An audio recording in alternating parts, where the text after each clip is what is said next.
Do you drink coffee every day without thinking about it? Do you believe it's just a cup and that's it? Let me tell you something brief and powerful. Your first coffee doesn't just wake you up, it can reprogram your morning and sometimes your night.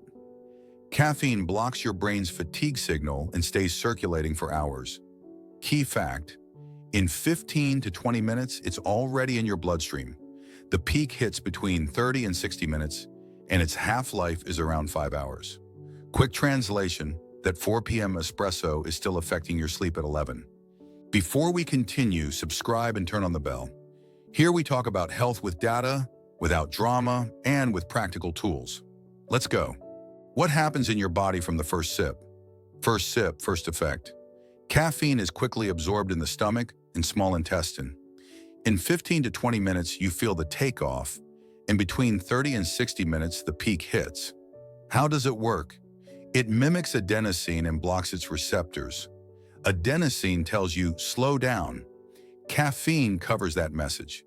You feel alert even though your real battery didn't increase.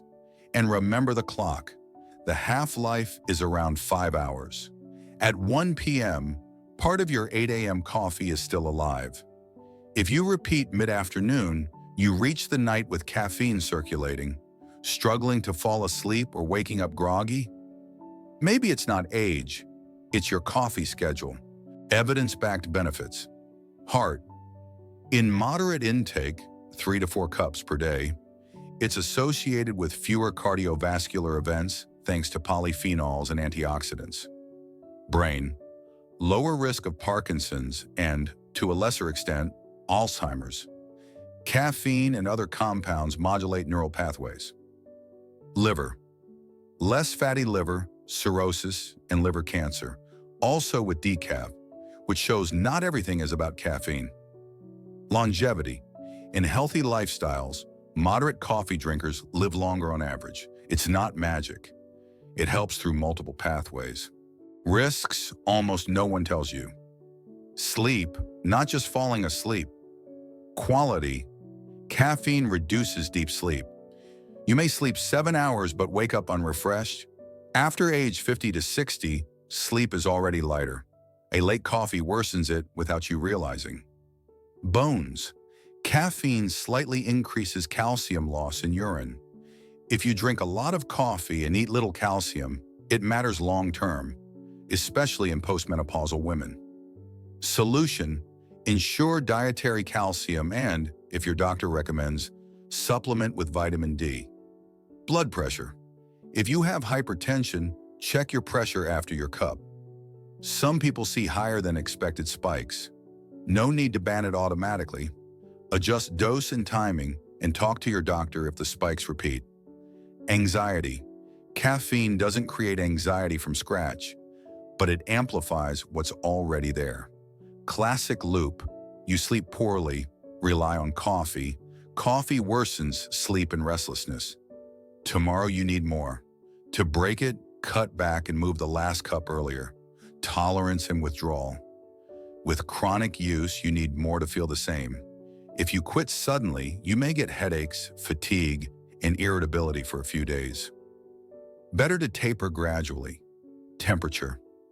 The issue isn't coffee, it's drinking it too hot.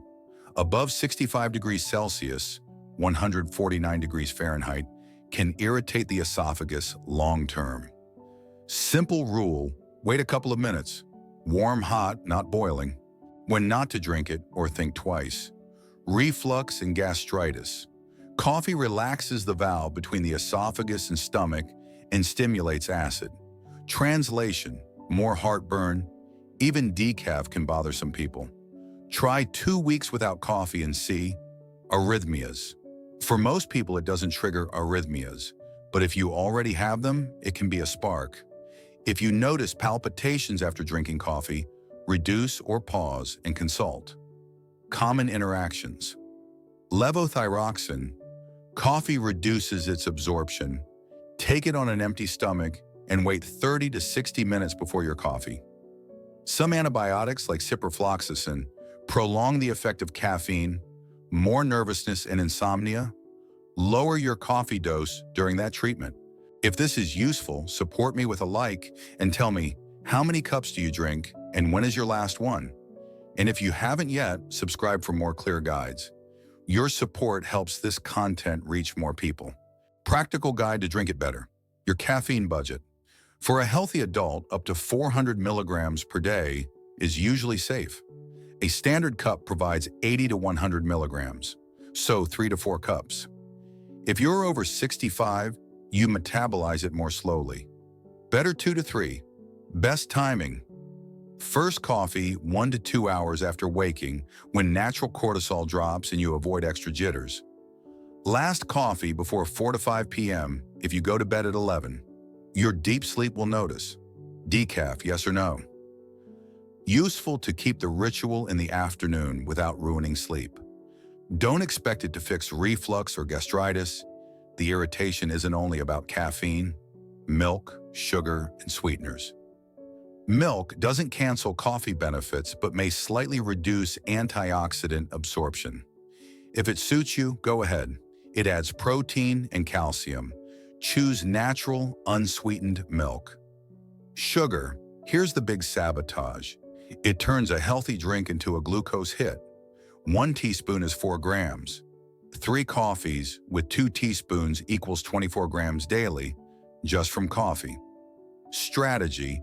Cut 1/4 teaspoon per week. Your palate adapts. Sweeteners. Useful as a bridge to ditch sugar. Final goal. Less sweetness. Reduce dosage over time. Plant milks. Fortified soy. Most balanced in protein. Oat. Less protein. Some fiber. Look for unsweetened versions. Almond. Light. Check added calcium and avoid sugar. In antioxidants, the effect is similar to dairy. Slight reduction in absorption. Capsules and specialties. A plain espresso, lungo, or decaf in capsules is comparable to regular brewed coffee in caffeine and antioxidants. The problem is the dessert capsules with powdered milk, syrups, and sugar. Solution, plain coffee capsule, and you add natural milk if you want.